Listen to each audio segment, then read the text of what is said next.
All right. Welcome back to the Green Logbook. Joined here with my man Josh Cantrell from MVMT Financial. How you doing, Josh? Hey, what's up, Big? It's good to see you, man. It's good to be on here, and it's a beautiful Friday the 13th, and for watching. And you forgot tomorrow is Valentine's Day, so if you have not remembered that, you still got time to go get some chocolates, some flowers, that kind of stuff. Yeah, dude. I just stopped by the flower shop here and I picked something up. So the thing is, I came home and I don't have a vase. So that's you got to make sure you have everything in place, man, before you do any of that stuff. So Indeed. I got to go out afterwards and get that stuff. But no, good reminder. So you're not in the hot seat when you wake up tomorrow. So good stuff. So today is going to be all about money talk, finance talk.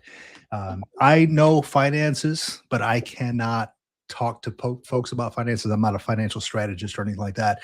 I don't have a license or anything. I know how to do my finances, and that's kind of where it ends. So, but I wanted to bring you on, and really we connected, and you want to get the word out to folks, to other veterans about what is available to them, what they can do with their money potentially.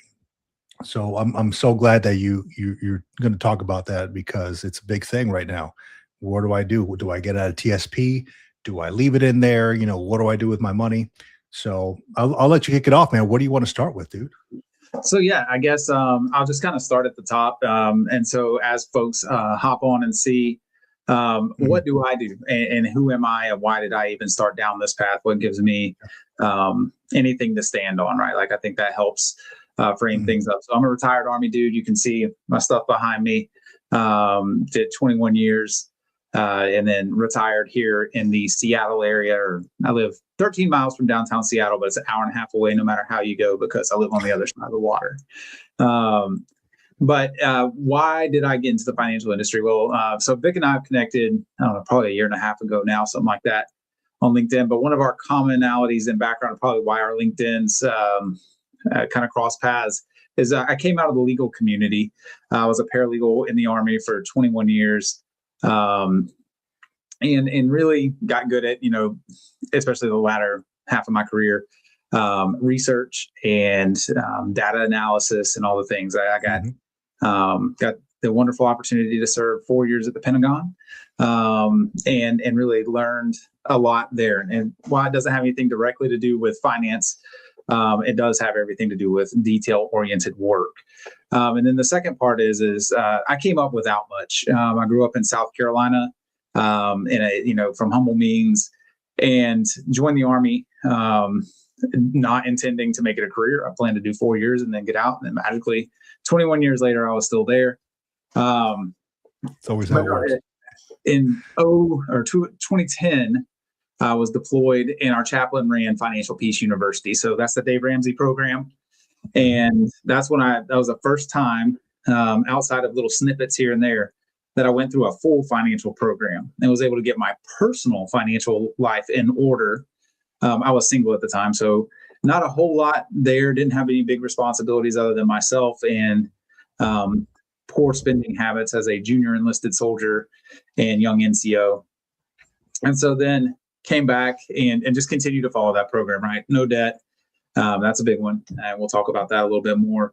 And then investing, growing stuff, and getting very comfortable with it. And then getting to the point where I would help other people with it. And then in 2020, so I married my wife in 2011. In 2020, COVID happened. My wife was in corporate retail. She's a big numbers person. So MVMT Financial is me and my wife. We're a small operation, but we are backed by over 40 powerhouse financial companies. We're independent licensed agents that are partnered with all these powerhouse financial companies where we're able to do business through them. So we're an interface.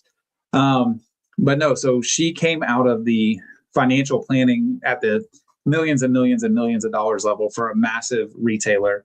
Big Red Star would be your hint on which retailer it was she worked for. But she was a big planner for them at the district level. So planning millions of dollars of inventory across the entire Eastern Seaboard. And she decided to step into, at first, business financial planning for women-owned businesses. And then we kind of navigated, right, setting up an LLC for the first time and all these things we had to do. And through that, I became more and more interested in the work she was doing. And then as I knew I was retired, I was always, once I got halfway through, I was like, 20s it. And they did. I got selected for to go to the Sergeant Major's Academy right on my way out the door. But I said no to that. Because I knew I was done, right? And that's one thing Vic gets a lot, I get a lot is if you're thinking about retiring, how do you know? And nobody can tell you but you. You'll know when it's your time. But no, so fast forward and 2021, I get licensed. We start talking about building our business. We were with another brokerage at the time, learning, right? Like I spent a year and a half just learning. I wasn't doing a ton of individual work with people.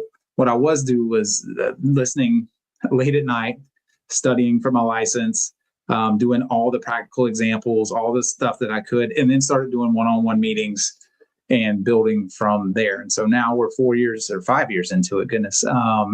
And business is going well. We built something, and it's been built one conversation at a time. So if you ask me, Josh, what I do is I just talk to people and help them understand stuff. Because what I found is as I was preparing to retire, some of the big questions, I couldn't find somebody that I really meshed with, that I trusted or understood completely what they were trying to tell me. And so I realized there was an opportunity there, right? When you see a gap in the marketplace, which for me, it was getting good information, usable information to veterans in a way that they will receive it. Because veterans can be a finicky crowd. They don't want to be sold down the road on anything, right? Like they want to understand, they want to make good decisions, but they don't want you pulling no slicky boy stuff on them either. When I saw that there was an opportunity to step into that role from an educator standpoint and be able to, start a business, I figured we'd go all in. So that's a lot of it actually. All great info, man. Yeah, no, I think the background helps. I think people want to know, Josh, what gives you the right to sit here and talk about money? Yeah. And I'm glad you brought up that whole, veterans don't like people who are trying to be sneaky with them. That's a very important thing. Who can you trust? Right. So that you don't want to go outside, like similar to going outside the gate, you see a car dealership at 25% interest or whatever the hell it is. Can you really trust those folks? No. So, I mean, Josh, I trust you and what you're doing, so that way I brought you on. Of course, you're a sponsor of the show as well, so I want to let folks know about that. But there's a reason why, because I only work with trusted sources, and that's why I connected with you. So yeah, let's kick it off however you want to talk about whatever topic, or if you want to go straight to the first question that you got in the comments, that's up to you. Can you see the comments on there? I can't see comments on this side, and I don't have the YouTube running on the other side because I'd be looking at it. So I'll bring it up here real quick, and we'll just answer this one real quick. This one is from Robert Chalk Lab. I assume he has a dog, and that's not his last name. It says, let's say a vet has about $700 monthly in excess funds, meaning after paying all bills and putting into saving a good chunk, and there's still about $700 left. Where you recommend to invest in? Robert, I actually love this because Vic and I spoke a little bit before the show, and this brings me to my first thing. I would say sit down and have an individual meeting with somebody. So that reminds me to put my disclaimer out. This conversation today is going to be educational. It's going to be informational, but does not represent any specific financial advice, legal advice, tax advice, or anything like that. I have to say that as a licensed financial professional. I have to put it out there. But no, the good thing, what I would tell this person is, hey, you've got $700 a month in excess funds. And so you're in a good place, right? Like that's a little over $5,000 a year. You have options, but for me to make a recommendation or even talk to you about it, I would have to have and this is why I do everything conversational, a full picture of everything for someone. So my advice would be to sit down with a professional and figure out what your options are. And then not only what your options are, but what are your interests? It's always more fun if you're in stuff that you're interested in. And then what is your risk tolerance? Where are you at in life? What is your family situation? What does the future look like? Are you at the very top of your income earning potential right now? Or are you just on the way up? All those things are factors that we would look at before we ever discussed, hey, where would you recommend putting it? What I wouldn't recommend is, and this is advice I am willing to give, and this is to everyone, never get into something that you don't understand top to bottom and left to right. You should be working, and that's the person that you're working with. If you're working with a financial professional, or even if you're doing it on your own, make sure you know what you're in, you know why you're in it, and you know what the risk is. And there's different classes of that. It's, from no risk to high risk and volatility and those things. But for me to just say, hey, you got $700, you should put it here. I can't do that on this show. But if you ever wanted to sit down and talk and get a full picture of all your stuff, I'd be happy to, man. Yeah, that's kind of a tricky question too. There's a ton of ways you can take that, right? But I'm glad you brought that up because everybody's situation is different. You can need that $700 for one thing or put it under a mattress. Who knows? No, I'm glad you brought that up. And he also, awesome answer. He says, love how you're not pushing anything and advising to find a pro. Much respect. Hell yeah, dude. I appreciate that, brother. No, that's the name of the game, really. It's, again, this is what Vic and I were talking about is the financial industry is very broad spectrum. You've got everything from, what I do, which is on the kind of the shallow end of the pool. And we work with low risk and no risk and, plans to the ultra volatile in the crypto world and everything in between. And so my advice is always, get smart. That's it. And that's why I take so MVMT, that's our company. We take the educational approach on everything. And that's what we promised to do when we started this thing. And that's what we promised to deliver every day. So I appreciate that, brother. Yeah, man. Yeah. No, and generally speaking, so veterans, and veterans is such a wide ranging thing too, right? Like you have folks who served a couple of years and then got out. They've had a second or third or fourth career. You've got people who do 20 or 30 years and retire. You got people who 12 years in and maybe something goes and they've got to medically retire. You got folks that have 10% VA, 0% VA, all the way up to 100% P&T. And so I think with veterans in specific, having someone that speaks the language and understands things is helpful. You don't have to spend a whole lot of time explaining stuff or getting into the weeds too much. You can, and so that's why I started in this path is I've talked to several financial professionals and I've been to the trade shows. I've been to the mastermind type events and that kind of stuff. I've met really, really great people. And I've met people who are just, the absolute pushiest of the pushy type salesmen and everything in between. I think we've all met those people. They're all over online on certain platforms. And when they find out you're about to retire or leave the service, they'll sneak right into your inbox. Yeah. Oh, yeah. If you throw that green open to work banner up on your LinkedIn and I'm on LinkedIn. And so I'm not hating on people who it's a business platform. But there is a way to do it. And man, there's a lot of ways not to do it. And I see, and they don't come at me so much anymore. But I used to, right? They'd see I'm licensed and it's the same pitch every time. Hey, bring your book of business over to us. And, we'll get you on the best platform and this, that, and the other from a financial perspective. And I just always respond now, hey, I am happy running a successful business of my own. I prefer to be independent. And I wish you all the best.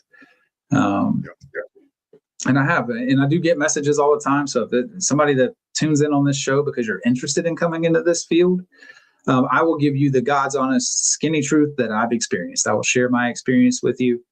If you're thinking about coming this way, things I did that I would never do again, things I've learned along the way, those lessons learned, and things that have worked. I try to be an open book, and I always try to remain true to my brothers and sisters in service, which is the same way I did it on active duty, which is just try to be a +1 for the team, right? Like just somebody that can be relied on. Nothing overly special that I do. I just try to be reliable, dependable, and help people make good decisions.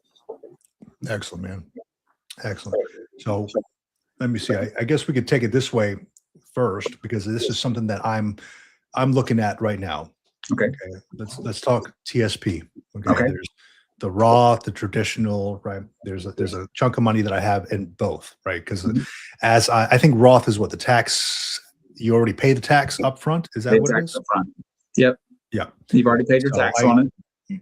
Yeah. So I have a chunk that's traditional. I have a chunk that's Roth, and namely because I did the research halfway in. I'm like, I can pay taxes up front, and rather that than, by chance taxes go way up here in, whatever 20 years when I go to look at taking it out. What can I roll the TSP into? What's probably the best thing that I can do after I leave the service? So it depends. It depends on, again, the person. But let's say hypothetically, we're talking about a retired Sergeant First Class Cantrell or somebody.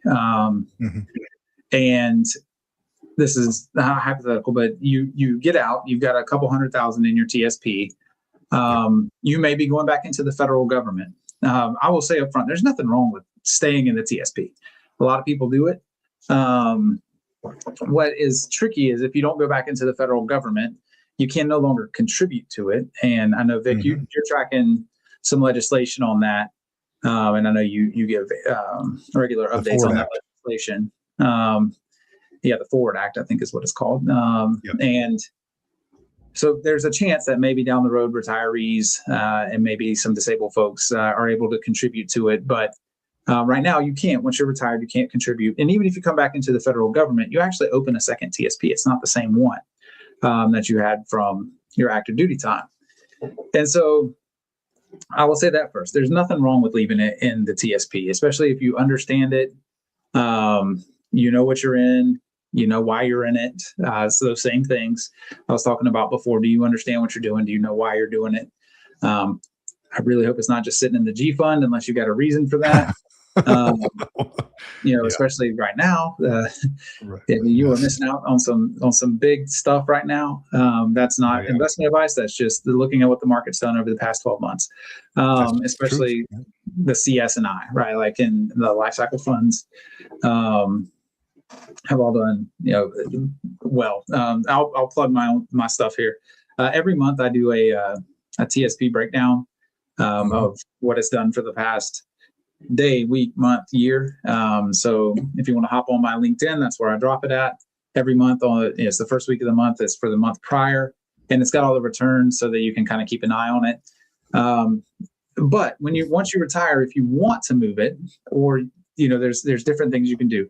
First thing we're going to do is have a conversation about your risk tolerance and what it is that you want to see your TSP do. You can roll it into an IRA, and so those are individual retirement accounts, and so it's important. So in financial world, you'll hear all the time different categories of money. So first you'll have the bucket, so Roth or traditional, right? Like that's what we have in the TSP. But there's a third bucket too. I like to talk about this one because financial institutions, it breaks their brains. But if you deployed and contributed to your TSP, you also have a tax exempt bucket. And so you'll actually have 3 numbers inside your TSP. And that one breaks financial people's brains because tax exempt is not a status that exists anywhere else. They don't have a tax exempt IRA. It doesn't exist. They have Roth, they have TSP, or they have Roth and traditional, and then they have qualified and non-qualified. And so qualified just means that it's part of a retirement plan. So the TSP is a qualified retirement plan. So is a 401k, so is a 403b, so on and so on, with all those different kinds of retirement plans. And so it has, if you're in a qualified plan, which is what the TSP is, it has to go to a like account, which means it has to go to a qualified plan. And then inside of that, it's either got to be Roth or traditional. But you can do an IRA. So that could be anything from, the big brokerage houses like a Vanguard or a Goldman Sachs or any of their general funds. And they all have different IRAs. That's not what I specialize in. So you'll hear me talk very generally about that. That's stuff that you can look into. A lot of advisors want to get involved in that, but honestly, if you're going into kind of a big index or something like that, you can do the research on your own and move it on your own without having to pay someone, exorbitant fees. I've worked with 2 clients recently, like in the last week, who, I don't pay attention to the fees that like individual advisors charge too much. I see them from time to time, and most of the time they're professionally structured, right? Like in a way that makes sense to me, and I can see kind of what they're charging for management and stuff. But this past week, I saw someone that was getting charged 8.6% a year on their stuff. So, and I'm sorry, is that a lot compared to everybody else's? That's insanely high. Less than 0.5 to 1 is normal. 1 is kind of on the high end. Anything over, and this is very specific. Advisors out there, I'm not hating on you, and this is not all encompassing. I'm just talking about what I saw. And then I saw another one where a unique situation, but they were wanting to charge this person a flat fee, but that flat fee happened to be about a quarter of what they were investing for the year. So ultimately a 25% fee to get them started in something that was relatively low end and not incredibly complicated.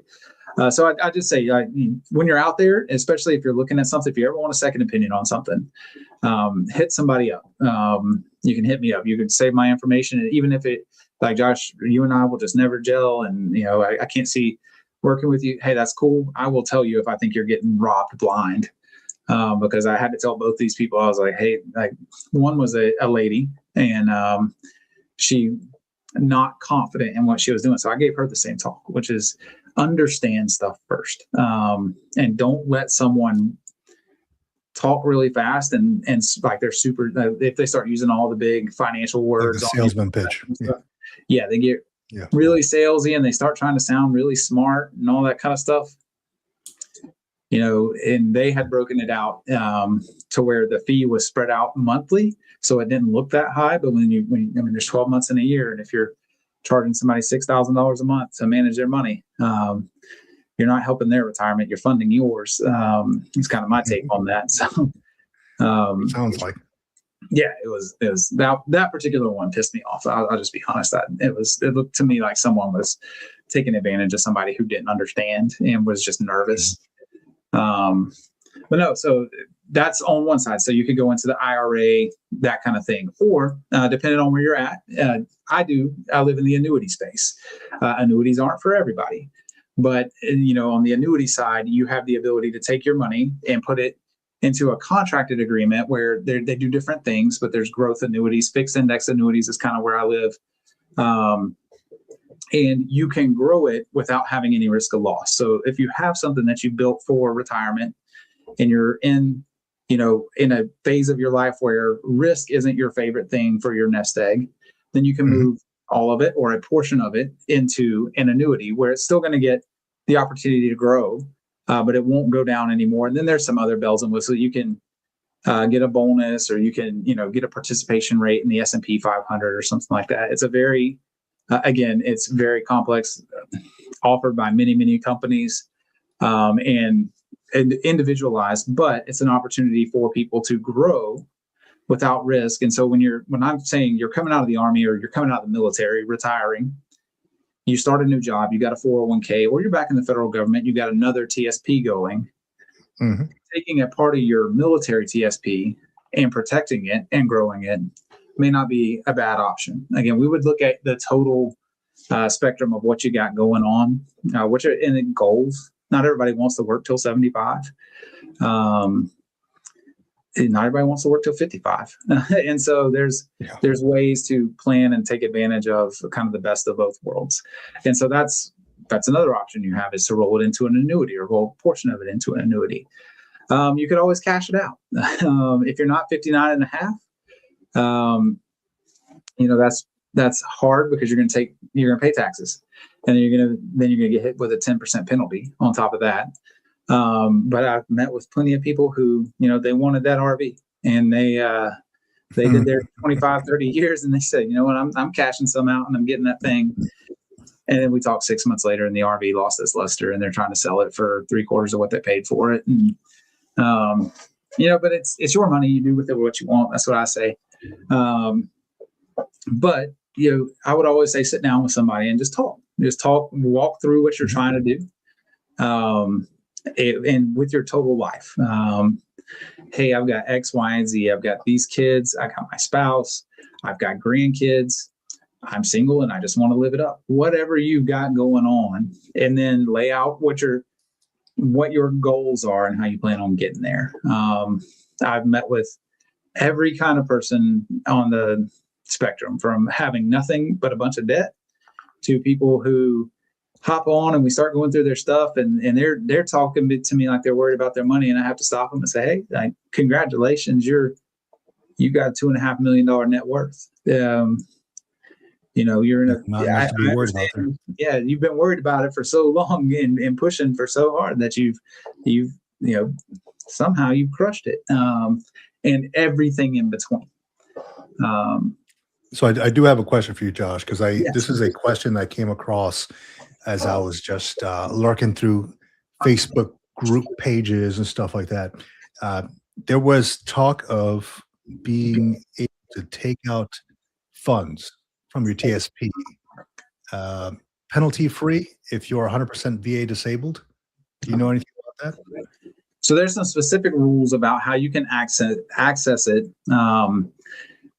without penalty, and there's hardship rules that are involved in there. So my thought there is that I would have to go do the research, but if it was tied to a medical hardship or a financial hardship, then you might be able to. But I don't know that 100% P. I don't think that 100% P&T alone gets you there. But there are some hardship rules, right? Like when if you go in and you access your money early, when you go to file your taxes is when the penalty comes due. So you know that. And when you do that, you'll get, depending on how you do your taxes, but if you go through someone or you use a software, they're going to ask you a series of questions that could eliminate the penalty. Medical hardship, financial hardship. If you can show that, like, hey, we wouldn't have made it this year without this, then you can get that hardship exception. Again, not a tax expert. I know more than the average bear about taxes, but I always consult a tax professional for tax advice. I'm not that guy. And the penalty portion does fall under taxation. Good. Yeah, I'm going to check that out too, because there was a lot of folks answering questions on there, and of course, just like anything else that's on Facebook, or LinkedIn or whatever, you want to check out the source for these things. You don't want to just take somebody's word for it and then make a potentially irreversible decision, and then you kind of mess up you and your family. Now let's talk BRS, blended retirement system. Okay, so I think that it's a new type of retirement system, newer, right? I think they introduced it in 2018, something like that. And you contribute towards your TSP, and I think that they do matching. They right? do. Okay, so what are your thoughts on the BRS, I guess, compared to like the traditional retirement system, and could it potentially be better than the original retirement system, the high three? My candid thoughts are no. They went to it because it's cheaper for the government. It's the high three especially, it depends on the age, right? Like there's ways that it can do, because I'm sure there's somebody there. If somebody's contributing 20% of their paycheck to their TSP while they're getting the match, they're making good moves in the TSP, they do that. They're going to have a big number coming out because of the time value of money and the way that compound interest works. When I look at it and what I've seen, especially with young enlisted soldiers, and I will just go there. I didn't retire that long ago. It was 3 years ago. So I had plenty of junior soldiers and or service members. I'll use service members because this is not just Army folks, but who were in the BRS. And so I had to learn it to be able to talk to them about it. And it's designed. It's not horrible. It's a good program as long as you're contributing to the TSP. What I was seeing was your E1 to E4, you don't have a whole lot, so they're contributing up to the match, but the amount of dollars right on that salary is not very high. And when you look at how compound interest works, the bigger the number you can get to, the earlier, the better. Because that's when you will get the time value of money and you'll really start to see things, build and build. But it takes time and it takes patience and it takes really making hard decisions. If you've ever been around junior service members, I don't care which branch it is, money's tight. You're dealing with people in their late teenage, early 20s, a lot of times, who have varying levels of maturity, especially financial decision-making maturity. They're in the military. I'm not questioning, but we all, if you're on here, you know what I'm talking about. And I think while it can be an amazing thing. And they said, oh, well, now at least everybody gets to take a little something with them when they leave and they can roll it. They can put it into a 401k when they move on. It did. I don't know. The high 3 was such a retention tool. Right. Like, especially if you got to the 8-year point, like you did a second enlistment or you're an officer, you're beyond 6, you made it and you make that turn towards a career mentality. You're going to 20 unless something happens most of the time. And you know the value of that. And then you're right. Like I'm 41 years old and retired from the military and working a second job. And there's something beautiful about that. And there's something awesome about it, right? Like as a military retiree, I realize I'm very blessed to have that. And then with the VA, additionally, it allows you some breathing room. It's not a way to get rich. I've retired as a master sergeant in the Army. It's not a whole ton of money, but believe me, it is over time. And it adjusts upwards every year. And so the blended retirement system,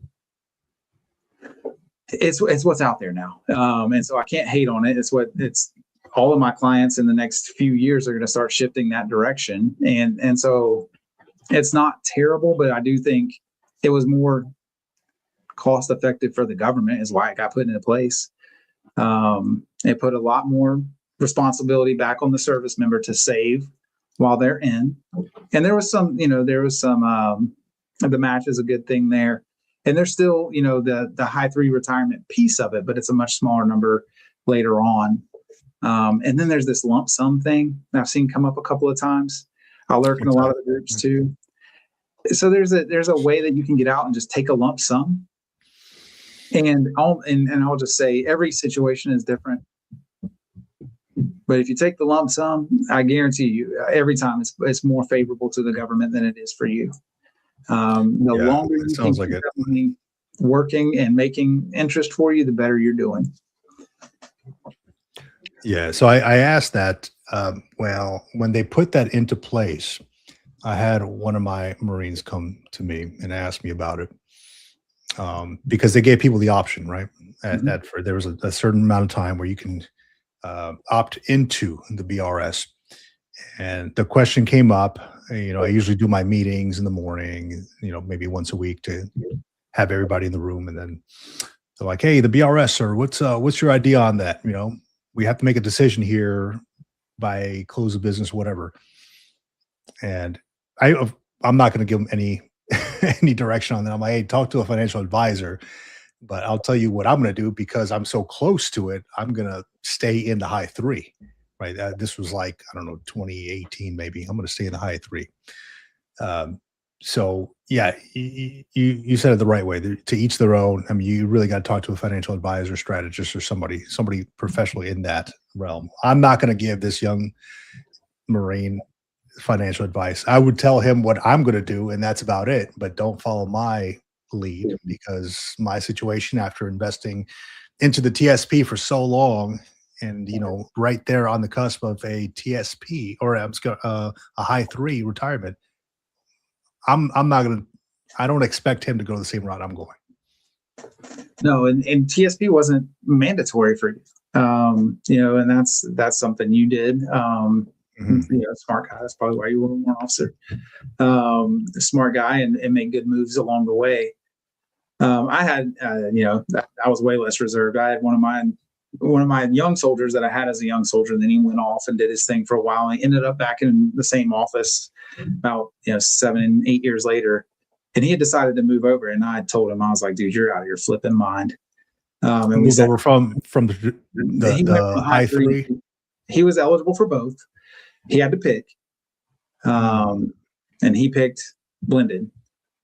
And he didn't know, and he didn't get good advice. He went to the briefing and he saw, like, if you've ever been to any financial place, any financial briefing, right? And that's why I don't have this slide on any of my presentations, because you see it everywhere else. But they show you the big swinging arc of what compound interest does for you and all this stuff. And they tell you how you're going to be a millionaire and all this. It's doable, right? Like, that's how it works. That's how compound interest works. But if you're later starting on that, or you're starting, he was 6 or 7 years in when he made the decision. Yeah, he's at like 14, 15 years now. Still keep up with him. But it was just one of those things. And then, I worked in the legal field, so I was around with a lot of attorneys.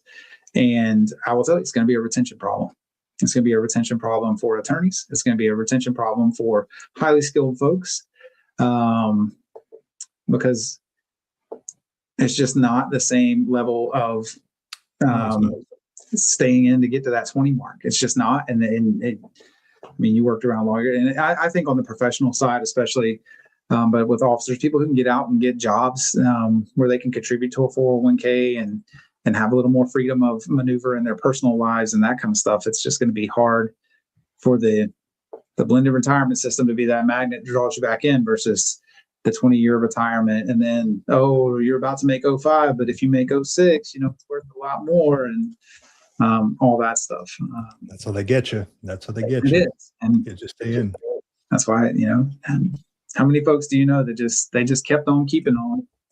But it's for a good reason. I was sitting down with the Sergeant Major the other day and saw, we were going through all his numbers, and 25-year Sergeant Major is a little different retirement than a 21-year Master Sergeant. So it is. It is. It is. But I mean, like you mentioned it at the beginning, when when they were dangling Chief Warrant Officer 4 in front of me, and I'm like, do I stick around? The goal was always 20 years. So like, nah, I don't really want to move. I'm tired of moving so much, tired of uprooting the family, and retirement was looking all right. I knew a few folks who had already retired. I mean, we know a lot of the same people, and I'm like, man, it's not looking that bad. I'm looking at their Facebook photos. I'm like, this guy is traveling around all over the place, and he's retired and doesn't have to show up for muster or whatever, accountability in the morning. Sounds like the place for me, man. Yep. And that's what I will continue to give that advice. Am I there? If you're retiring, especially as a high 3 retiree, and you're a GWAT and you're going to have any VA, like, you're going to have a decent landing. And that's before you ever start talking about whatever job you're going to do or anything like that. It's just, how long do you want to do it for? And how long does your body hold up, and how much more do you want to move around and do all those things? And I know people on 20 years, and I know people that are hanging on till they won't leave until they tell them they have to. So Josh, I'm going to ask you something here, and you don't have to answer it right now. You can take some time to think about it. Okay. We can revisit this on the back end if you want. But let's say you got 5 years left until you retire. Mm-hmm. Right. Your 15-year mark, let's say, 20 years on the horizon. What are your top 3 financial moves that Josh, not anybody else, Josh is making? I'll tell you the first. You don't have to answer them right now, but number 1 right now, and then we'll go 2, 3 later. Yeah. Number 1, I am, and I know Vic, you and I are on the exact same page here. Mm-hmm. I'm eliminating debt as fast as possible. Yes. Whatever debt I have, I am eliminating that, because all money math comes down to 2 things: what's your income, what's your outgo. And the better the higher your income, the better. The lower your outgo, the better. And that's welcome to Finance with Josh. It's a very simple equation on the back end is how do we build the income number up and how do we drop that outgo number down? So 5 years out from retirement, I'm leaning into debt snowball, whatever method you want to use, but I am eliminating debt. I'm getting rid of credit card debt. I'm a Dave Ramsey guy, but I break from Dave on one thing: mortgages. I'm all right with mortgages, but car payments, credit card payments, you can finance anything these days. And so anything like that, I'm getting rid of it because you just don't want that hanging over your head as you're you don't want the feeling of debt influencing the decisions for retirement. So that's number one. And then I'll think about 2 and 3 and we'll circle back to those. Yeah. And we are on the same page with that. That was the top thing I did. And I know I've talked to you about it before. And, it gets me too, because I know a lot of folks that retire and then they immediately, as soon as they retire, right, they still have their house, right? Maybe they're living in their forever home or whatever. Immediately get back into debt. Let me buy this $40,000 truck. I just retired. It's a little gift to myself, right? And I'm like, why would you do that? Continue driving what you're driving. I'm nobody to tell them that, but it's just odd. Like, you just got out of debt, my man. What are we doing getting back into it? Yeah, that's, again, I don't tell anybody what to do. It's a lifestyle choice, yeah.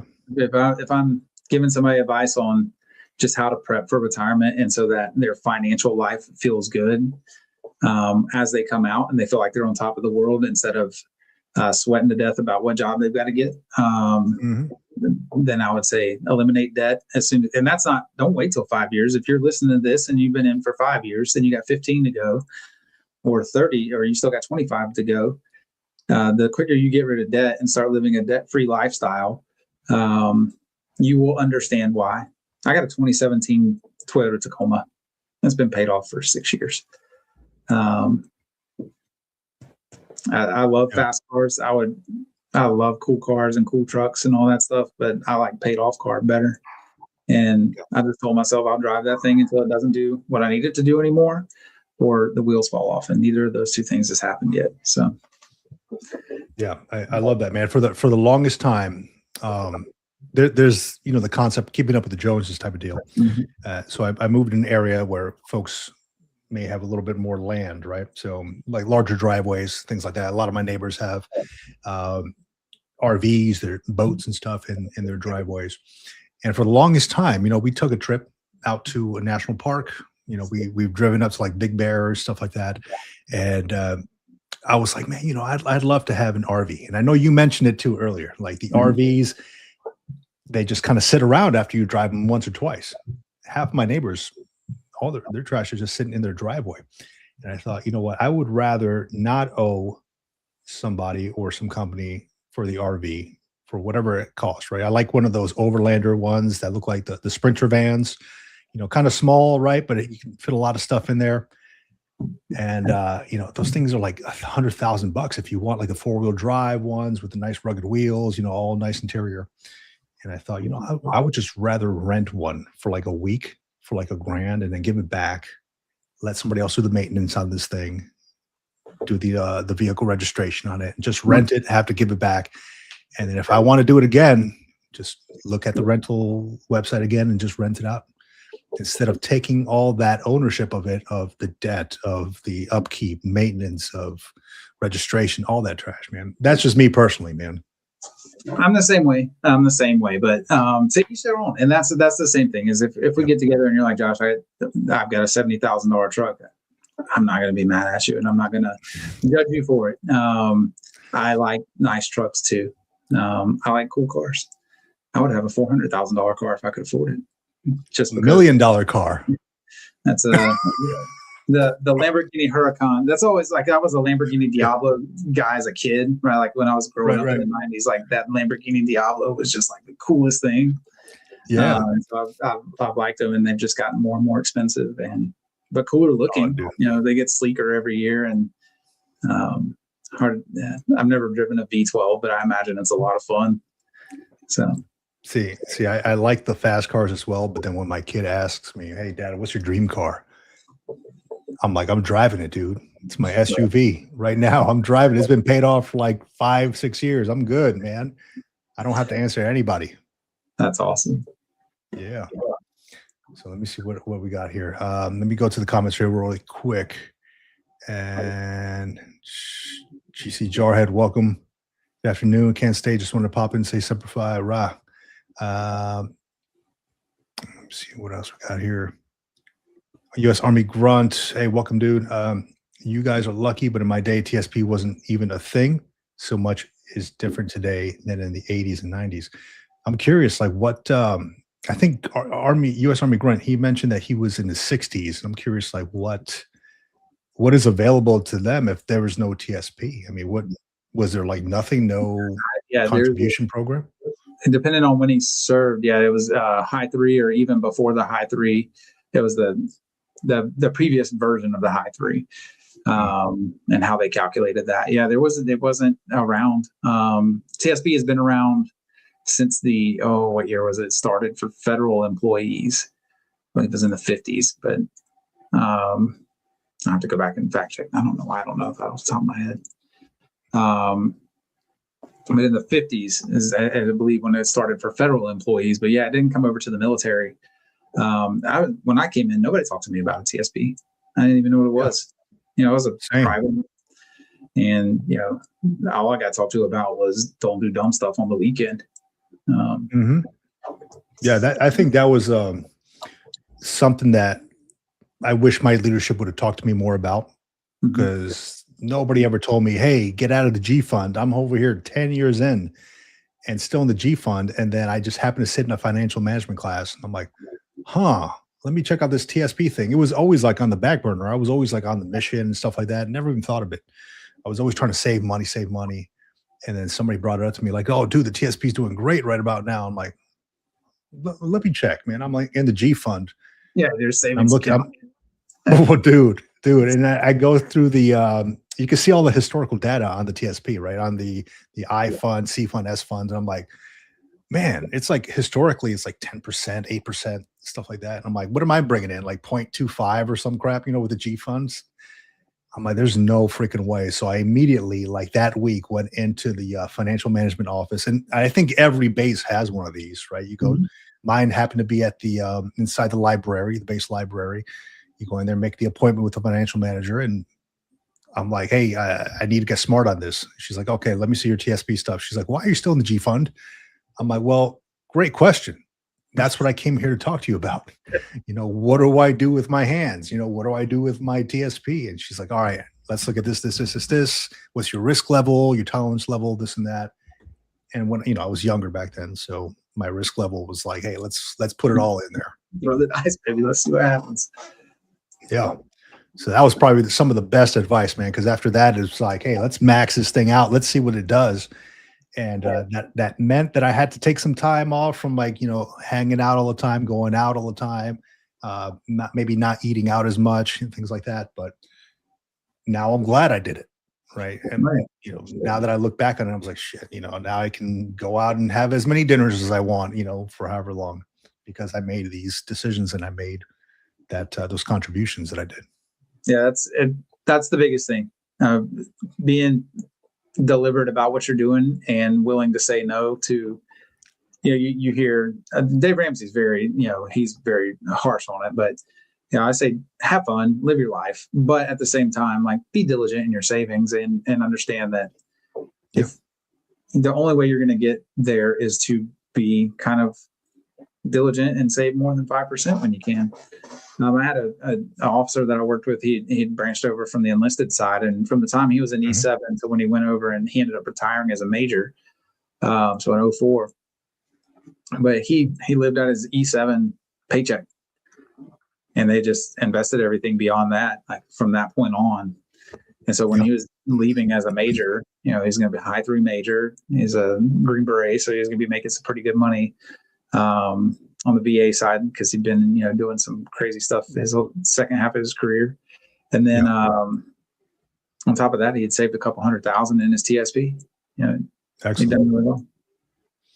Excellent. Yeah, that's the way to do it, man, is if you are double. I mean, again, this is not financial advice or anything, but it's just something I personally did.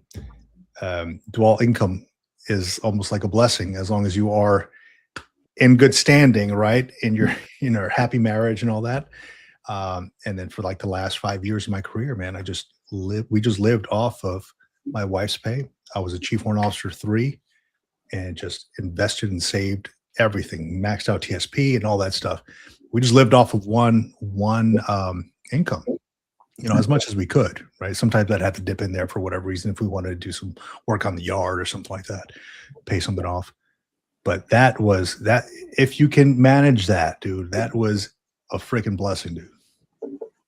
Yeah, that's a big one. I live up here, and you're in Southern California. I'm up in the Pacific Northwest, and close enough to Seattle that I don't know how in some of these places it can't be dual income. It's tough. So if you're in the position where you can have dual income and as we say, have a cherry on top or some extra gravy to put away, then do it.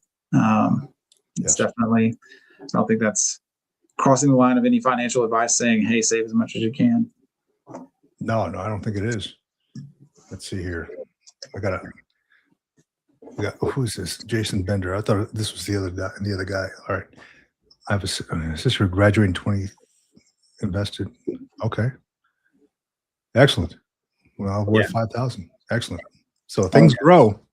Things grow. Hey, what is your thought on crypto? I got to ask you because I don't know many people who like it. I myself have not invested in any of that stuff. Just wanted to get your take on it. Highly volatile. It's interesting to sit back and look at. It's incredibly highly volatile. There's a lot of, as it becomes more mainstream, some things kind of come into focus. There's some that have been around a little bit longer that people are more familiar with, like a Bitcoin or Ethereum or an XRP or some of those that people are Solana. It goes on. I've got some friends who are really into it. If you have it as part of your portfolio, I'm not mad at you for that. I think it's not bad. It's hard to say, right? Like it's all kind of funny money to me. It's one of those things where it's starting to be regulated, and believe me, if you move a bunch or you sell a bunch, the tax man's starting to come look for you now. So that's the thing. I think if you have some, as long as it's a small percentage of your portfolio, then you're probably good. If you've got a ton of crypto and nothing else, like God be with you. And if you're in some of the crazy meme coins and all that kind of stuff, I've seen too much of the rug pull stuff that makes me feel really uneasy about the whole thing. And I was reading, I try to stay up to breast on the entire financial industry as best I can. That's impossible to do. It's so massive. But I pay attention to crypto news probably once every 2 weeks. I'll kind of watch a crypto update or something while I'm working out, just so that I can understand and be in tune with the broader financial market. Crypto rug pulls are they're wild to me that they can exist and that they just happen, and people are just, this happens. They'll build up a coin to a valuation of several $100 million, and then it just disappears overnight, and it's just like, oh, that sucks. Yeah. That's a scary thing because it's not tangible, right? It's all via some kind of a code or something. Right. And it's all, there's all these scams around it, and there's the wallets that it's held in, and wallets that are online and wallets that are offline. And I'm not a crypto expert by any means. I have a little bit, mostly just playing with it, that I bought a while back. I remember the first time somebody talking to me about Bitcoin, like, I don't know, it was like, back then it was like $3,000 for a Bitcoin or something. And I remember kind of being like, that's cool. But that's kind of, I don't know what that is. And I'm not going to put a bunch of money into something I don't understand. Wish I would have grabbed a bunch. But at the same time, like, I know people that bought crypto or bought Bitcoin when it was 110,000 not too long ago. And now I think today it's running around somewhere between 60 and 70 today. It's just one of those things. Again, at the beginning, I said, I don't recommend to anyone being in anything that you don't understand top to bottom, left to right, and kind of backwards to forwards. So you don't have a firm understanding of how it all works. What happens if things don't go well? That's another one that, everybody wants to, especially with the sales folks out there. And I am a sales guy. I have to be, right? In the financial industry, I have a part of my job that is to provide to my family. And the only way I can do that is sell financial products. But if a sales guy doesn't talk to you about no matter what it is, what the downside looks like, what the ugly looks like, I will tell you, financial products, no matter how they're designed, when the markets are singing, they're generally looking really great. And when the markets aren't singing, that's when you want to know, all right, what happens then? And with the crypto, there's no bottom, right? I think it can all disappear overnight, and there's really no recourse. If somebody in a foreign country hacks your stuff and just takes all your coins, that just what do you do then? That's not a lot. Yeah, I came across. I got a friend from back in the day, and got him on Facebook and all that, and saw one day that he bought himself this Audi R8, I think it was, and also a Lamborghini. And I'm like, well, dude, what the hell? Like, what are you doing now? And he's like, bro, I got in early on Bitcoin and I sold a ton of it. And he got himself a big house. He's got himself all these cars. I'm like, whoa, man, yeah, that's great. But you took a real risk there, dude, not knowing. I mean, he dumped a lot of money in that. It worked out well for him, but it doesn't work out well for everybody like that. No, I was reading a story recently on the Winklevoss twins. They kind of did the same thing. They bought 100,000 Bitcoin. I think it was at 10,000 when they bought it or something. And they've grown an entire $1 billion business out of it. The guys that got shafted on the Facebook deal, those guys. Mm-hmm. So out of their settlement, they spent $10 million on Bitcoin, and then cashed it all in and started their own crypto $1 billion empire. So it does work out. And I know there was a lot of those folks. They all started podcasts. It's funny. John Lee Dumas is one of them. If you ever watch, I think it's Entrepreneurs on Fire is his show, but EOF. But like they all hightailed it for Puerto Rico with no capital gains tax. So they all live in Puerto Rico for exactly half the year plus 1 day now. And then they come back to the States for the other half a day. That might not be a bad idea, man. No, it's a play. They've cracked down on that stuff some, but a lot of those guys with crypto, they left there so they could sell it without having to pay, crazy amounts in taxes. But I mean, if you turned a $50,000 investment into $50 million, like, congratulations, you won that game, and it has. But I don't know, and I'm not here saying don't go into crypto. I'm just saying that's not my thing. Go talk to a crypto expert. That would be my advice. Yeah, absolutely, man. I mean, what do those look like anyway? Like just financial. I've looked into trying to get certified just so that you can talk about it. And even the certification pathways right now are really, there's a couple of like certified crypto analyst or whatever it is, but and then I see those guys on LinkedIn and I'm like, I don't want to be part of that game. Yeah, for real. Yeah, they're they message you, hey, click this link. No thanks. Do you know anything about student loan forgiveness when for retirees or maybe somebody who's been in federal service or veterans? So on the VA side, I know there's some available. I don't know all the rules around it. I'm not necessarily a VA benefits expert other than on the financial impact of things. And the student loan forgiveness side, I know there are ways to it. I know that this, the student loan forgiveness program was a big thing for people enlisting especially when I came in. A lot of, I had a lot of friends that were E4s with decrees, and they came in solely for that purpose. And then finally, we got some legislation to get that moving because a lot of them got kind of stuffed when they went to file for their, you do 10 years of federal service, basically, they would forgive your student loans. And a lot of them applied and they're like, oh, yeah, but yours doesn't qualify for this reason, or this reason. And I had a lawyer friend of mine who, it was ugly. But they finally came back around. But we lost a good lawyer out of the Army because of it. So it happens. But that's, it's just part of the game.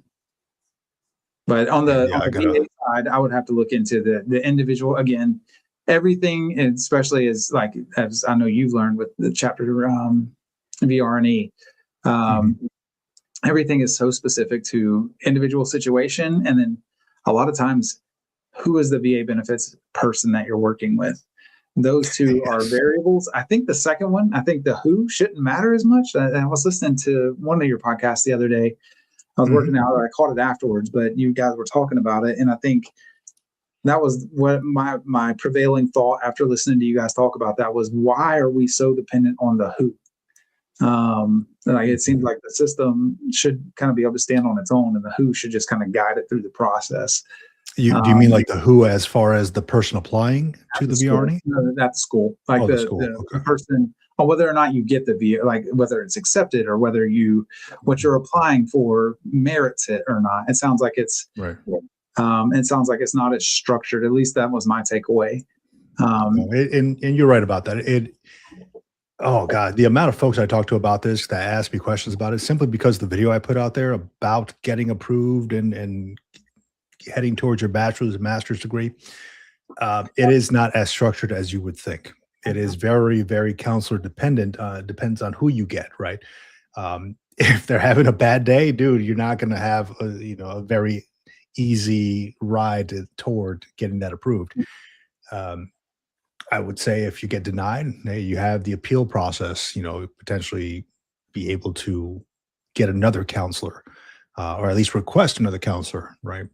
The issue is that they give you just a generalized email. So if you want to request another counselor, you have to send it to the email that you were emailing your own counselor on.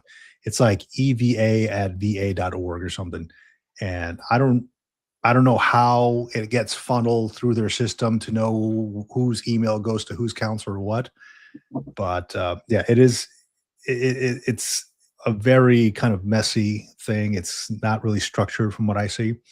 Um, for instance, take my scenario. I was supposed to start school in August. I am now going to start March 1st. And even now, when I'm getting the emails, it has the wrong information on it. I just got an email today that like they got the wrong they got the wrong degree plan on there, the wrong date on there. And I'm who's paying attention to this? Like who's filling this stuff out? And I understand that there's a lot that goes on with all that, right? There's maybe one counselor that has 150 cases, and I think I've talked about it before. But I mean, there's a level of non-standardization that goes in there. Yeah, I guess that's the missing thing is the standardization, and so that would be my. I don't want to misspeak on anything, but I would need to look at the individual details on the student loan forgiveness and stuff as far as that goes. It's not something I touch often, Mhm. and have just kind of personal experience with through people I know. Yeah. What about say you got a veteran who is maybe in debt collections, Mhm. right? Owes a bunch of money. What would you do in that situation? What would you tell them to do? Like, what's the smartest move? What the first step towards eliminating that or getting out of that situation? Call. So again, this isn't specific advice. Mhm. But I would call the people that are trying. So if you're in collections, I would call the collections company and um, see what you can work out. I learned this from Dave Ramsey, years of listening to the Dave Ramsey show. Um, Call and see if you can work it out. A lot of times they will settle on a number. You don't have to go through a consolidation company that's going to charge you to do stuff. Call and make an offer. Now you got to be prepared. Like if you call, let's say a medical bill that's $1,200 or something, and you call and say, hey, like 1,200, I just can't get there, but I can pay you $650 right now. If you make that offer and they say yes, you have to be prepared to pay it.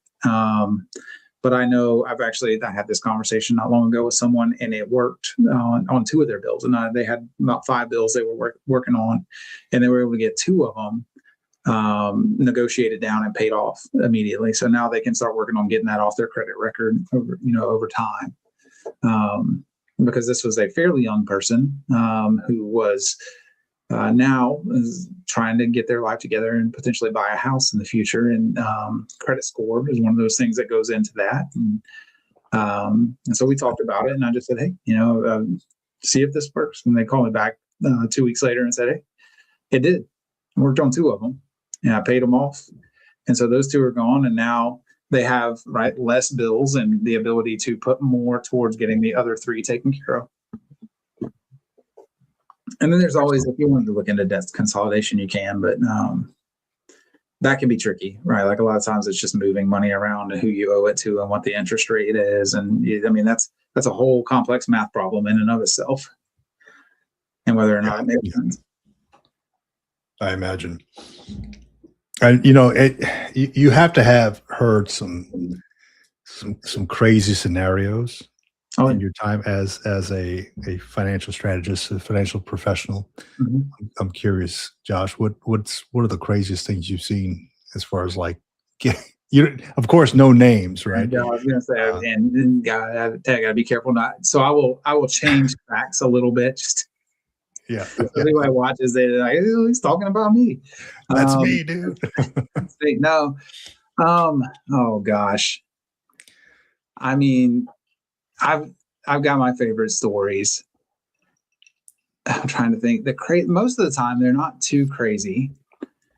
I have people that tell me they're just broke and have no hope all the time, and then we sit down and do their numbers, and I'm mind blown sometimes. And I'm just like, you're not broke. I think one of the things I see a good bit is people keeping up with the Joneses gets people in trouble. A combined, let's say, for instance, people have a combined income in their household of $150,000. When I grew up, $150,000 is a lot of money. And for them it was too, but then they're both driving $80,000 and $90,000 vehicles. Yeah. Those are things that I see, and that it honestly, at this point in where I'm at, it just hurts my heart for them a little bit, because it's right. Like, and you can go to whatever. And again, I'm not hating on you if you're a car person, but you are. I can do the math on that, and your quality of life is being sacrificed to some degree to have a shiny object. And that's I've seen that. I've seen that a lot, right? Like, car debt is one of those things. It's right. You can't go get a car right now for, I was getting my oil changed, and I went to the dealership to get it changed. And it's the first time in forever I've been out walking around a dealership, and I was just looking at the sticker prices on cars, and I was like, oh my gosh, what has happened? I remember what I bought my truck for, and I was like, this is wild. But no, and then the average car payment in America now is north of $850 a month. Oh. Yeah, that was more than my rent, and oh, hell yeah.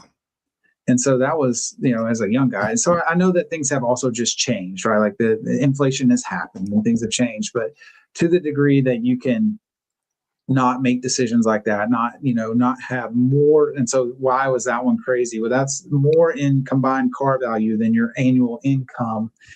Mm-hmm. A lot of folks right now, house, so many people, the real estate market changed quickly from 2020 to 2026. It kind of did this really fast, up really fast, and then back down. And so you're seeing a really interesting phenomenon there with where people are in homes at a really great interest rate, but they've either outgrown the home, or they bought too much home, or they're just not happy where they're at. But we're in this, and it's a nationwide problem outside of a couple of areas. Real estate's very area specific, but I've seen a lot of people who want to make moves, but they just can't. They can't. It doesn't make sense. They either take a loss selling the house that they just can't take, or they can't sell. And so that's another interesting one. I don't know. I've seen a lot of retirees. This is the beautiful thing about working with military retirees. A lot of times is you retire, you have VA coming in of some sort, get another job. All of a sudden, you're making the most money you've ever made in your life. That's a good place to be. And so those are the crazy good stories. I've sat down with, a bunch of all shucks folks who are multimillionaires. And I've sat down with people that, they wear a 3-piece suit everywhere they go and they don't got 2 nickels to rub together. It just depends on how you've done things and stuff. I focus primarily in the veteran world. So my folks generally fall within a certain range. And then from being a legal guy from 21 years, I could tell you all kinds of just crazy stories, but that would be forever. I will say this then, especially if there's young folks out there, who you partner with in life matters. So I will say I've seen a lot of that going wrong. That's just from experience and not really financial advice. That's more just life advice. But if there's any young folks watching, who you partner with matters. I'm sure you've seen this in the on the legal side too, right? So I've had folks who have approached me, both when I was in uniform, right? Because having headed up the legal center there, and even afterwards, right, and through Facebook and stuff, giving me their scenarios. Mm-hmm. Hey, getting divorced, I gotta give up this much to my wife, husband, or whatever the case may be. And I'm thinking like, wow, I mean, there was a time where I served with this old gunny, this old crusty guy, E7 guy. And he brought me over, and this is when I was looking at marrying my wife. And he's like, let me tell you something, Vic, sit down, crusty dude, right? He had a cane and everything in uniform, right? And like all messed up, right? Broken back. I don't know what the hell's wrong with him. He's like, hey man, let me tell you something, man. It's cheaper to keep her. I'm like, all right, good to go, Gunny. So sage I wisdom. mean, yeah, it's sage wisdom, right? Sage wisdom. But thankfully I've had a happy marriage for almost 20 years and things just work out. So I wanted to mention too, man, we were just talking about crazy scenarios. So the other day I was getting an Amazon package. You got the Amazon truck that drives by. Amazon package driver steps out of the car or out of his truck, and he's like, hey, is that your car there? And he points to the little white car parked right there, right in front of my house. And I'm like, oh, that's my daughter's car. Right? He's like, yeah, you want to sell it? I'm like, no. Like, why do I want to? No. Like, this is strange, He's like, yeah, I'm looking for another car, maybe like a 4-cylinder. Things are expensive these days. I'm like, not for sale, bro. I appreciate it though. Thank you. And I immediately went inside and locked the door, locked the car door just in case. No, man, but yeah, prices are high, man. They really are. And it's truly a blessing to be able to have paid all that stuff off, like be debt free, and not be in a payment plan. Yeah. Have you ever watched, there's these, I've seen it on maybe YouTube shorts. I'm sure they have it on TikTok and Instagram too. These folks at the dealership, right? And I guess it's titled, let's see what these people, how much is a payment for a Honda dealership person or whatever. So they go to different departments. Mm-hmm. They go to the salesperson, they go to the mechanic. They're like, hey, what do you drive? And what is your payment? And I'm like blown away. They're like, oh, I drive a Honda Accord. My payment is $650. I drive a BMW. The lady at the front desk, I don't know her financial situation, right? But she's like, oh, I drive a BMW X5 or whatever. Payment is $750. I'm like, what what world is this, bro? $750? It's wild. Yeah, and again, you're at the car dealership asking car dealership folks. They're around new cars all day long, right? Like, right? It's part of the game, and I get it. But it's wild, and inflation is going to happen, right? Like that's just the way that capital absolutely works. Yeah. Wages haven't jumped up like that. Some have, but not by and large. I'm from South Carolina. Wages in South Carolina have not jumped up. That's why part of the reason I didn't settle back there is that while it is cheaper to live there, I live in a high cost of living area, and I go back and there's not a huge difference in what I spend going out to dinner here versus going out to dinner there.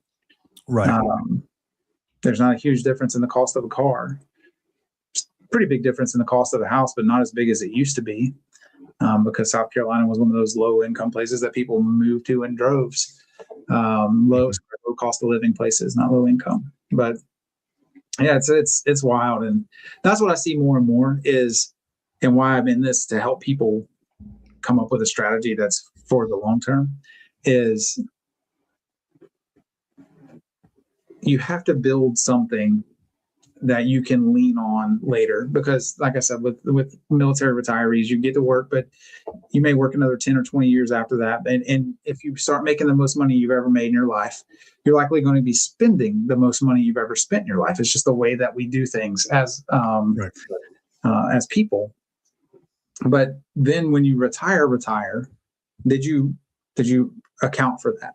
And then is that in there? And that's a big part of what I do too, is help people make sure that they're where they want to be comfortable as they move towards kind of their truly golden years, that kind of thing.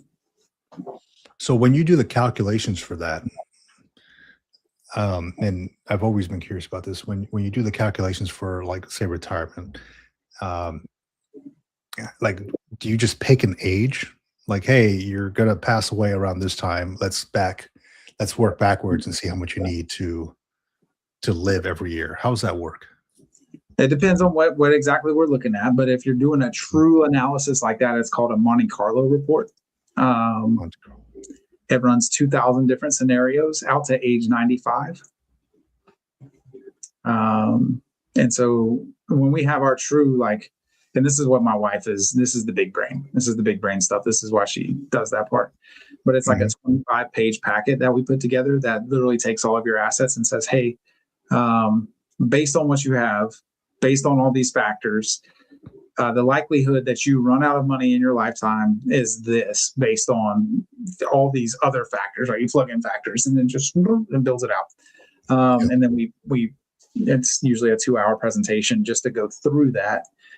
For people to understand it. It's a little bit different with military. On the military side, if you're a military retiree, we know your pension's coming in. If it doesn't, problems are, probably not just money at that point. VA, kind of the same thing. And then federal retirement, kind of the same thing. Now, all of those come from the same place. And then at age 62 or to 67, you're also going to have Social Security coming in at some point. So if I got any of my retired guys, like any of the gray hairs on here listening, we also do Social Security consults and stuff like that. If you just need help figuring out your Social Security stuff, feel free to reach out. We do that as a free service that we offer. But when you're to that point, you figure all those things. Those are all coming in. The only problem with that is they're all coming from the same place. That's potentially four retirement checks, right? VA, federal, military, Social Security, all coming from the same place. So if the country ever goes upside down, that's a big problem. But it's probably not the only problem. So it's a little easier for me because I know certain things are going to last until you pass away. But when we're doing somebody, it's like they come to us and they say, hey, Josh or Amanda, usually these are Amanda's clients. Amanda, I have, amassed $3.5 million over my career or whatever. How do we structure this? How do I make sure that I have, and that's why we use annuities as a portion of that, is so that they have guaranteed income for the rest of their life for a portion of that. And so we build that out, but that's still only a piece of it. And then you have to figure out, okay, what's your average spend? What's inflation going to do to that? What are your goals in retirement, right? And then for a true Monte Carlo report, it's out to age 95. When I'm doing, I do a hybrid IUL, index universal life thing for some folks, and we build that out to age 120. When I say it verifies for life, we do it out to age 120. That's a different product. But when I'm doing VGLI and SBP replacement, that's what I use if we're doing a true permanent. Like, we're not just using term insurance. We do a lot of term insurance too, but if somebody's doing permanent insurance, that's what we use. and then I use it to say that it's permanent insurance. I have to build it out to where we verify that it'll last out to age 120. We don't ever. Why that age? It's the longest anybody's ever lived. So you got.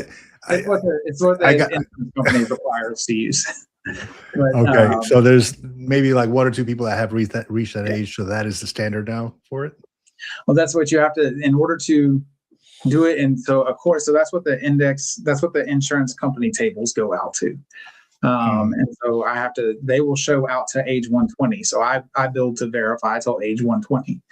I feel very confident then that I'm telling you if I'm talking to you about permanent life insurance. That I'm doing that. A lot of people, there's some folks that feel a certain way about it. Most of them just don't understand it or have only watched YouTube videos about how it's put together and stuff. And I do it a wholly different way. I work with the best company in the life insurance industry for that product specifically. And so that's one where it can be, because when we're replacing SBP, right, which is something like VGLI and SBP is what I do a lot of. And SBP, one of the factors of that we're trying to replace isn't just, oh, let's get you the premium and on a 30-year term. If you outlive that term, then, you outlive it. But in SBP, you would never outlive it. Theoretically, it would just be to your spouse until they passed away if you passed before them as the veteran. And so for me to feel good about what I'm doing, there's no requirement to do this, but for the permanence factor, because SBP is around, it doesn't have an expiration date. Then I build those specifically for that, so that it's not apples to apples, but it is it's the same length. Whereas a 30-year term, you get a 30-year term when you're 35 or 40 years old. If you live beyond 65 or 70, that term has an expiration date, and that's a good thing. You didn't die before you were 65 or 70, but there's nothing on the back end. And so that's why I use that. But so I use that out to age 120. The Monte Carlo report goes out to age 95. If you have assets and you want to do the Monte Carlo report thing, hit me up, and I am going to CC you on an email with my wife, and you'll get set up with a meeting with her. But that's a deep dive into assets looking at longevity. We see that a lot with our non-military or government affiliated clients. Because a lot of times they leave with their 401k and that's what they got. There's no, the pension system doesn't exist in America the way that it used to.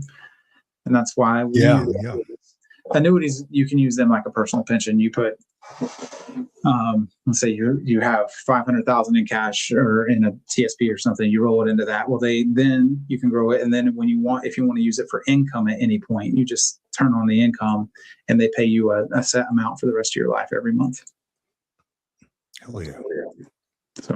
So Josh, man, I want going back to the other two that we're missing, the other two questions. I don't know if you had a chance to, we were doing some back and forth. So if you had a chance to kind of think about those, what are the next, well, let me preface it with this.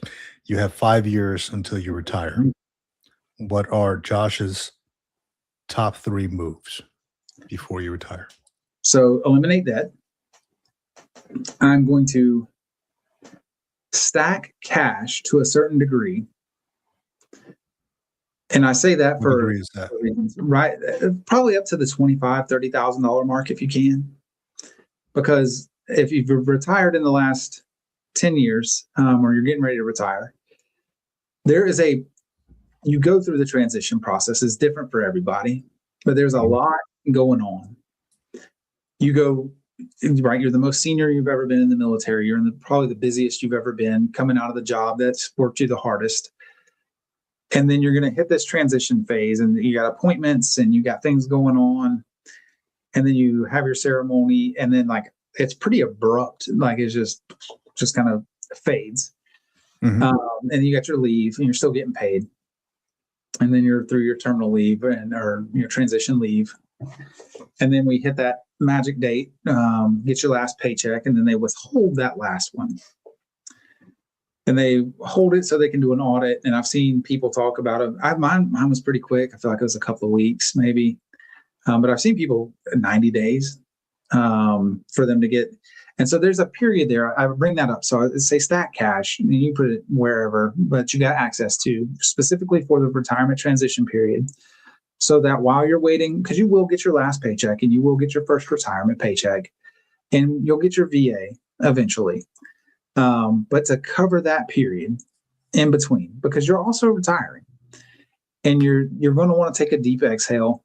I meet with so many people in the retirement transition window on either side of it. There's a lot of anxiety about the next job most of the time. And just being honest, after I've been doing this for 4 years, a lot of people worry about, what am I going to do? What's my income going to look like? Am I prepared for that? And so if you've got $20,000, $30,000 that you earmarked for this transition period, you might be able to take a vacation and actually enjoy it. As you retire, it's a big deal to retire from the military. It's a huge deal. You served your country, and you deserve. You want to go to Hawaii with the kids, or go wherever, whatever it is. Go and have a good time without having to be in the back of your mind. Can I afford to be here? Oh God, I got to get on LinkedIn and find this job. All that stuff, because that's what I've learned is that's everybody. That's senior officers. That's retiring E6s, and everybody in between. A lot of anxiety around that. And so give yourself some breathing room. That way you don't have to put it on a credit card, or you have to delay celebrating your retirement. But then you get the job, and now you got to work up some time off, some paid vacation or whatever it is. And you're just right back into the cycle, and you never got a chance to breathe out. So that's another one. So that'd be my next one would be stack some cash. And to the degree that you can, 10, 20, 30K, because, and based on your lifestyle, like adjust, but if you live in an area that's high cost of living or something, you can go through $10,000 in a month pretty quickly. And so that would be one of them. And then the third one would be get a sense, right? Like I meet with people in all ranges, but I would say sit down with somebody like me, a professional, earlier than later for multiple reasons. Be honest with yourself about your financial standing, understand where you're at. Sometimes it helps just to have a unbiased perspective. Get your spouse involved. If you have a spouse, make sure that they're involved in planning and understanding things too. Don't take it all on yourself. And we meet with people for free. So you find somebody like me that meets with people for free. How do I make money? I make money when I do financial transactions with the big companies. And so you establish that relationship. You start taking care of things, whether it's life insurance well before you start the transition period. And I know, Vic, you covered this a couple of times on the show, but get that stuff in line, and whether it's with me or anybody else, just do it and get it taken care of as long as you can afford it, well before you start your medical process on the way out. Because that is going to, right, like those two things are mutually exclusive. The interests of your VA rating and life insurance company rating are mutually exclusive. We're not trying to fib to either one, but if you have your life insurance in place first, you're going to get a better rating. It's going to be cheaper. And then when you do it after your VA stuff, and they ask a whole bunch more questions because they're like, we see here that you went for this. Can you tell us more about that? So that's the other one. Sit down with a financial professional. Life insurance, BGLI, SBP, have a plan for that stuff so that it's not a decision you have to make on the spot. Even your TSP, you can talk about things and build a trusting relationship with someone before you ever execute. A trusting professional relationship before you ever execute the financial side of the house. It'll feel a lot better for you. You'll understand what you're doing. You'll be, instead of worried about these things, you'll be the person when you're going to tap saying, hey, yeah, like I remember this, I got a guy you got to talk to or whatever. It will make it feel a lot better. So those would be my big three things. From the financial side is get rid of debt as fast as you can. And that's at any point in your career, but really that last 5 years, save up some money and start getting your financial strategy in place. Yeah, no, those are excellent. Mine probably mirror yours, really. The debt one was big. The stat cash, I mean, that's always kind of been in the back of my mind because I've always kind of been tracking that, kind of frugal, and wanting to make sure that I have something on the back burner just in case, because you never know what's going to happen, right? Yeah. So that's always been the case. And then sit down with somebody and talk, talk about where you really are. Just be humble and if you're having some troubles, financial troubles, actually sit down with somebody who can give it to you straight, not BS you, right? Hey, like I'm struggling a little bit here. What do I do? Where can I be? Um, and I think back to again, this goes back to Facebook posts somebody had put on there, and I want to find it and send it to you, Josh. Said I'm going to be retiring, and this is not military retirement. This is like 60-year-old retirement. Going to be retiring in the next 5 years. Been into the G fund for so long, for all this time. What can I do now? Like, what are my options? Had like $10,000 saved, something like that. I'm like, Yeah. I wish they would have thought of this before, and not like at 60 years old when they're about to retire in like 5-7 years, and they got 10,000, 15,000 to their name. Like, you're going to be working for a while, unfortunately. Yeah. I had one of my clients that hit me one time with, Josh, I feel like I'm gonna have to work till I die. That's hard to hear, man. It's really hard. And that's one where mathematically they were probably right. And until they just couldn't anymore. But even then it was going to be family or somebody taking care of them. They weren't going to be able to be independent and that kind of stuff. And so again, why do I do this is to help people avoid that any way that we can.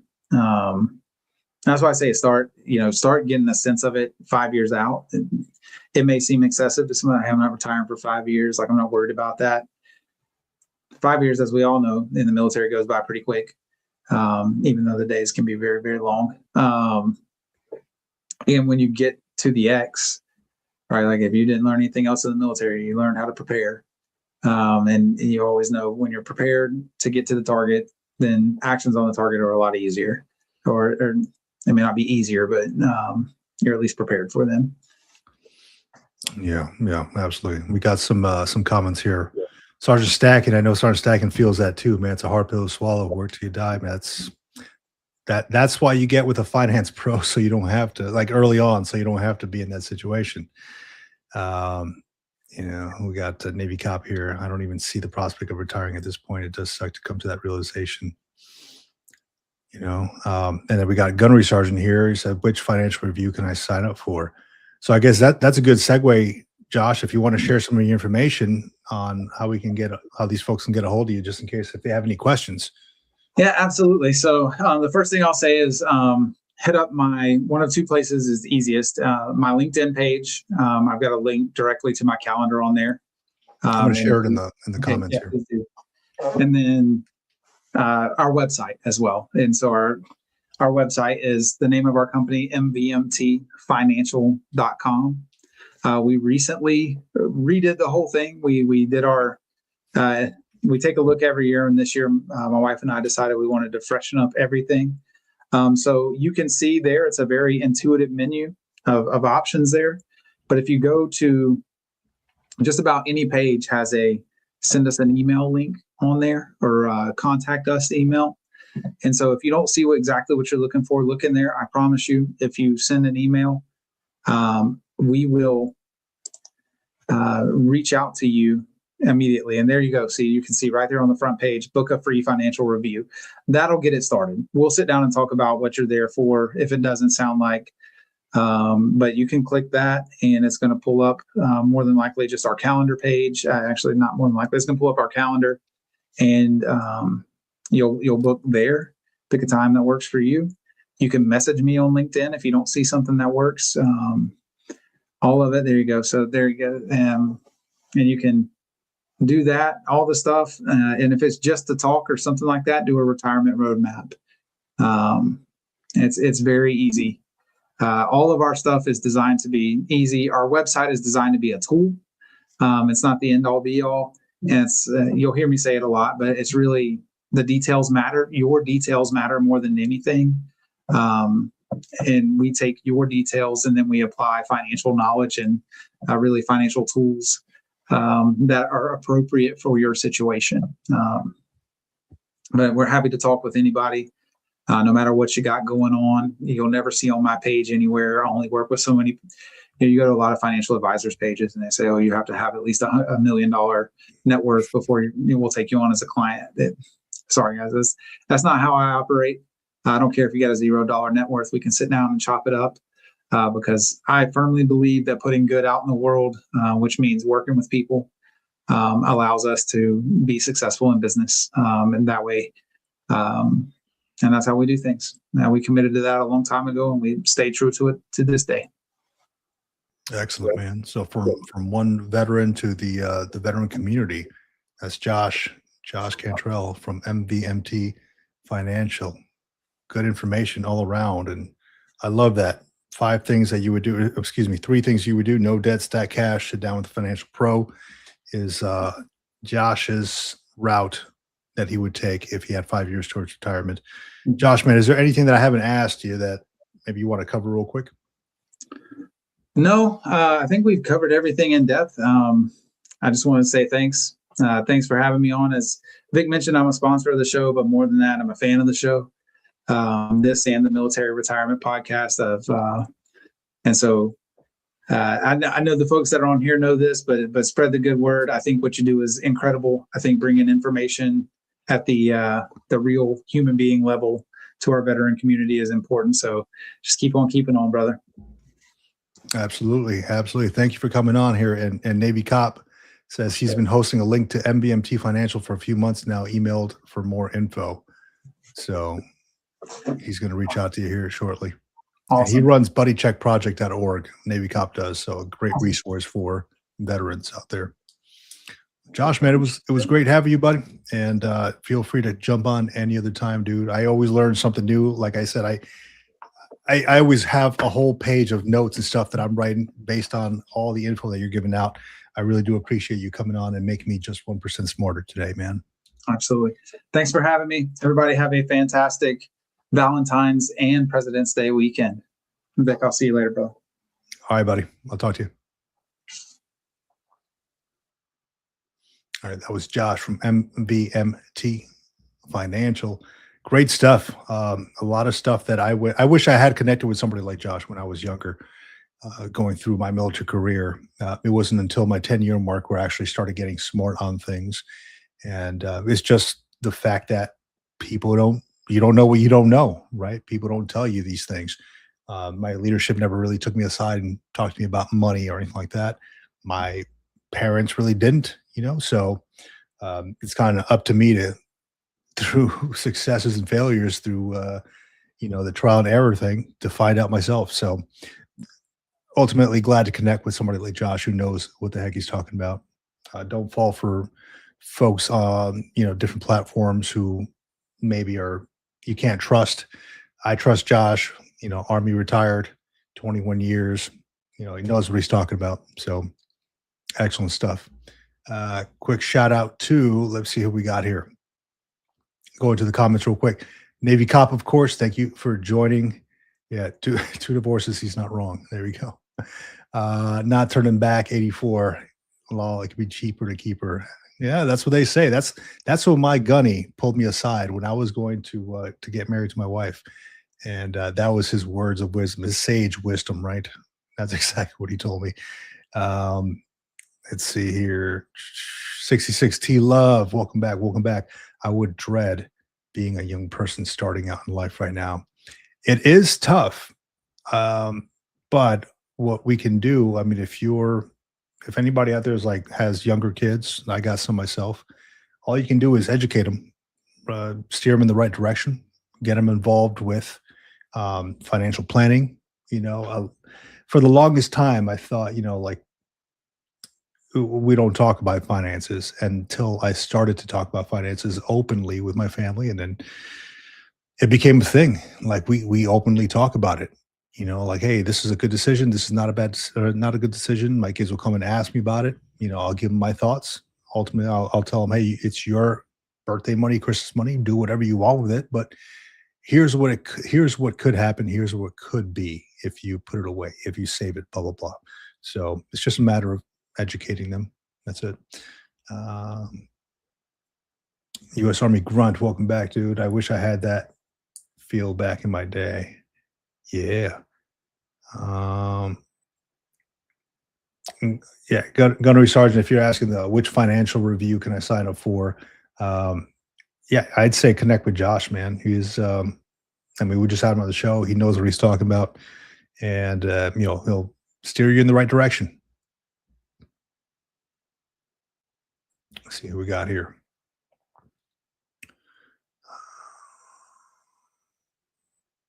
Yeah, same thing. Gunnery Sergeant, keep jumping in and out. May have missed it. Which financial review can I ask for retired, second career? It depends on what your options are. And as Josh said, if you just want to talk about what your options are, choose a retired one, and then go from there, and then they'll steer you in the right direction.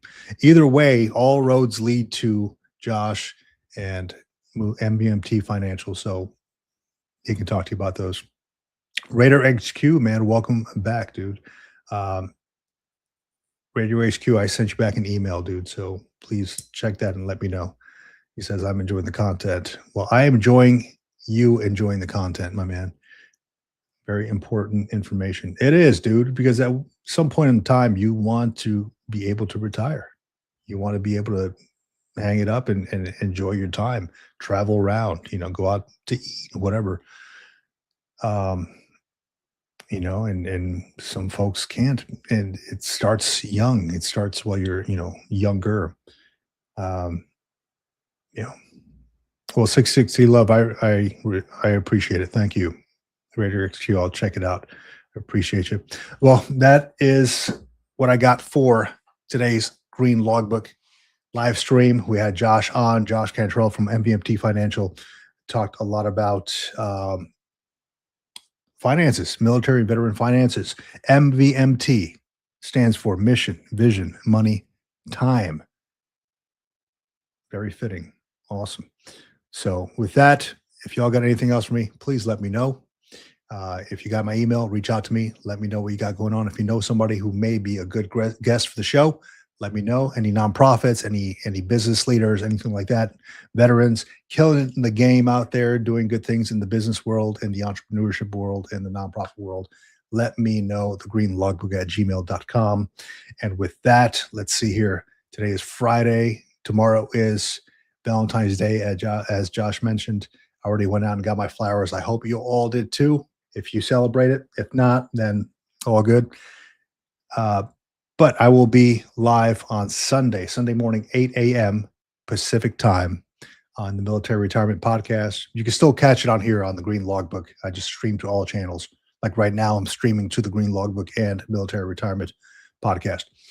But you can catch me here, the Green Logbook, and we'll kick it off then. And Navy Cop. Let's see here. Quick side question. What do you use to edit your other videos? Which other videos are we talking about? Standing by. I use a couple of editing things. Depends on how I'm feeling that day.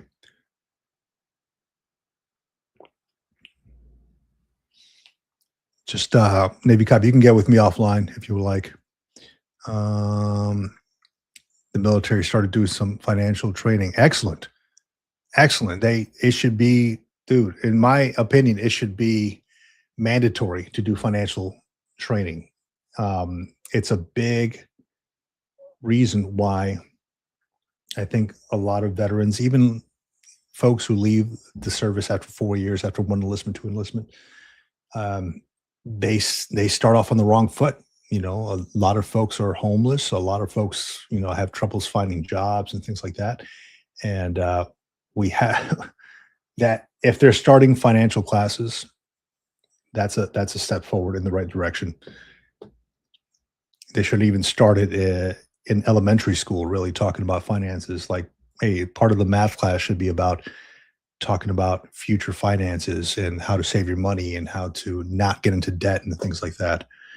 Let me see. At least the CG started requiring it. Excellent, man. CG's on the right foot. And there were Marines in my class as well. Awesome. Yeah, Marines, we don't do well with numbers, man. So unless it's like how many clicks it takes, or millimeters and things like that, we don't do well with numbers. So any help we can get. That's why I'm not giving this class. I didn't give the financial management talk. I had to reach out and connect with Josh to be able to do that. That ain't me. It's not my lane. All right, Navy cop, I see you'll email me. I appreciate you, buddy. All right, with that, I got to take off here. I've been sucking down this water for I don't know how long, but gotta go. Sunday, catch me, 8 a.m. Pacific Standard Time. We'll talk on there on the Military Retirement Podcast. This has been the Green Logbook. Make sure you like and subscribe.